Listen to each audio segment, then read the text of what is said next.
की ओर आपको बता दें कि हरदा हादसे के दूसरे दिन कांग्रेस प्रदेश अध्यक्ष जीतू पटवारी घटनास्थल पर पहुंचे। घटनास्थल का मुआयना करने के बाद उन्होंने इस घटना को सरकार द्वारा प्रायोजित हत्या बताया है और जीतू पटवारी ने सरकार पर लापरवाही का भी गंभीर आरोप लगाते हुए कहा कि मध्य प्रदेश में बारूद माफिया काम कर रहे हैं। फैक्ट्री मालिक के साथ अन्य अधिकारियों पर भी हत्या का मामला दर्ज हो।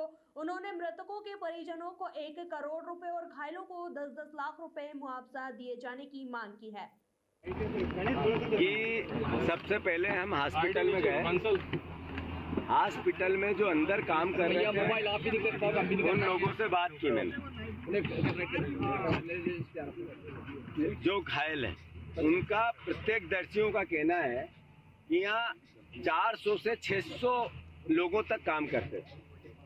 लोकल लोग थे 100, 150, 200, बाकी 300-400 लोग बाहर से आते थे, अलग अलग जिलों से आते थे, अलग अलग जगह से आते थे। और खासकर सारे 80% लोग दलित समाज और हमारे ST/SC के थे। 70% लोग उस तरीके के लोगों ने आइडेंटिफाई करे कि कोई झाबुआ से आ रहा है, कोई पीछे खंडवा से आ रहा है, मतलब आदिवासी समाज के परिवार के लोग ज्यादा थे। अल्टीमेटली जहाँ 500-600 लोग काम कर रहे हो, कम भी होंगे, 400 होंगे, तब भी एक बेसमेंट था नीचे। बेसमेंट में 100 लोगों से ऊपर, 150 लोगों से ऊपर काम करते थे। पहली फ्लोर, दूसरी फ्लोर, तीसरी फ्लोर। जिस 15 किलो से ज्यादा आप विस्फोटक नहीं रख सकते हो, बारूद नहीं रख सकते, ये नियम है। इतना बड़ा विस्फोट ये कहता है कि हजारों किलो बारूद था। तो अल्टीमेटली आरोप प्रत्यारोप का विषय स्पष्ट है। झाबुआ में कांड हुआ, बीजेपी का नेता उसमें संदिग्ध था, 80 लोग मर गए थे, जांच आयोग गठित किया था, SIT भेजी गई थी। आज तक जांच रिपोर्ट पे क्या हुआ और दोषी कौन है, संदिग्ध के दायरे में है। अब आप देखो, मैं वहां से आके सीधा स्पॉट पे गए जब JCP चल रही है। JCPओं की चलने की प्रोसेस ऐसी है कि लाश कोई जिंदा बच भी जाए तो नहीं बच सकता। और फिर न फोरेंसिक का कोई आदमी दिख रहा है, न कोई एक्सपर्ट इस पूरे इस तरह के आपदा प्रबंधन का दिख रहा है। अल्टीमेटली एक तरह से रेस्क्यू ऑपरेशन के नाम पे जमीन को खोदा जा रहा है, मतलब केवल JCP से जमीन को पलटी जा रही है। ये मैं समझता हूँ कि लापरवाही का सबसे बड़ा उदाहरण है। इस सरकार को संज्ञान लेना था। सरकार का एक नुमाइंदा, यहाँ का मंत्री, यहाँ का प्रभारी मंत्री, इतने लोग मर गए क्या 24 घंटे यहाँ रुक नहीं सकता था, यहाँ रह नहीं सकता था, यहाँ बैठ के रेस्क्यू ऑपरेशन में अपनी सहयोगिता नहीं दे सकता था? मुख्यमंत्री जी यहाँ से 100 किलोमीटर दूर है, हेलीकॉप्टर से आने में 10 मिनट लगते हैं, कल ही क्यों नहीं आए? अगर आप में इतनी संवेदनाएं सत्ता के मद में समाप्त हो गई है, तो फिर तो मध्य प्रदेश के वासियों, भगवान राम के सहारे हैं हम लोग। मैं सवाल है, जब रेस्क्यू ऑपरेशन चल रहा है तो क्यों फोरेंसिक की टीम नहीं है? सवाल है, कितने लोग नीचे दबे हुए? इतना बड़ा ब्लास्ट था, इतना तेज गति का ताप था, जो स्केल था आग का या विस्फोट का, उसमें लोहा भी पिघल जाए तो इंसान की हड्डियां कब गल गई पता ही नहीं चला। ये फोरेंसिक के लोगों ने, एक्सपर्ट लोगों ने जो वहां अंदर काम कर रहे हैं, उन्होंने मुझे बताया। तो कुल मिला के सैकड़ों की तादाद में लोग हताहत हुए। ये 10 और 11 की जो बातें हो रही है, ये मुख्यमंत्री जी सिर्फ बताई जा रही है। मैं आपसे अनुरोध करता हूँ, गरीब की जान की कीमत नहीं है इस मध्य प्रदेश में। गरीब की जान की परवाह करो।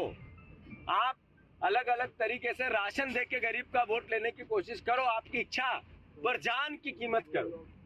आप ये बताओ, आपने अभी तक हमने नाम सुना था कि शराब माफिया होता है, भू माफिया होता है, रेत माफिया, माइनिंग माफिया होता है।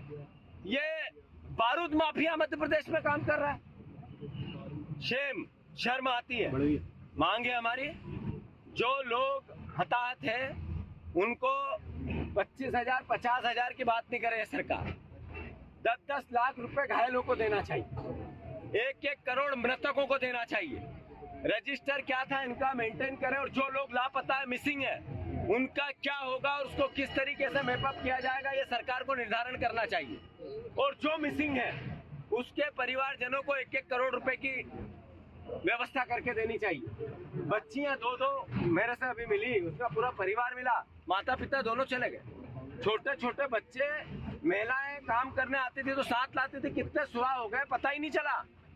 अल्टीमेटली लोग ऊपर से वीडियो विजुअल आ रहे हैं, 3-3 मंजिल 2-2 मंजिल से कूद के मर रहे हैं लोग, इतनी यातना था। मतलब ये एक तरह का सरकार द्वारा निर्मित क्राइम है। इससे पहले जब इस तरह के विस्फोट हुए थे तो मुख्यमंत्री तात्कालीन ने कैसी बड़ी बड़ी बातें की थी, हम ध्यान रखेंगे, जो लाइसेंस देने की गतिविधि और टाइट करेंगे, नियम बदलेंगे, हमने जो दोषी है उनको फांसी की सजा देंगे, कैसे कैसे बयान। और फिर लोग मर गए। ये ने वही सरकार थी जब वो लोग 80 मरे थे, हताहत हुए थे, और अब फिर ये लोग सैकड़ों मरे हैं। तो सरकार द्वारा निर्मित हत्याएं हैं ये, सरकार ने हत्याएं, सरकार की लापरवाही से हत्याएं हुई है। एक मंत्री रेस्क्यू ऑपरेशन में नहीं रह सकता सरकार का, इससे ज्यादा बड़ी लापरवाही तो कुछ नहीं हो सकती है। एसआईटी का गठन होना चाहिए जल्दी से, जो दोषी मालिक है वो अपनी जगह है, उस पे तो 307 302 का मुकदमा हो, और जो अधिकारी इसमें लापरवाही के उन पे भी 302 का मुकदमा हो। सरकार चूंकि टोटल दोषी है, प्रदेश से माफी मांगे मुख्यमंत्री, और कम से कम अब तो आ जाए मुख्यमंत्री लोगों और परिजनों से मिलने। अभी भी आप भोपाल की कुर्सी से नहीं उठना चाहते हो, उज्जैन 5 बार हफ्ते में जाना चाहते हो, लोग मर रहे हो आना नहीं चाहते। इससे शर्म की बात नहीं हो सकती है। मोहन भैया कृपा करो, मुख्यमंत्री जी हरदा आओ और जल्दी से मरोहों की लाश, जो लाशें वो ढूंढवा के परिजनों को दो, और इनके लिए जो बेस्ट से बेस्ट हो सकता है, अच्छे से अच्छा हो सकता है वो करो। कांग्रेस पार्टी इस पूरे काम में आप सरकार के साथ। मिसिंग के 2 मामले ही आए हैं सर। प्रशासन का कहना है कि मिसिंग के 2 मामले सारी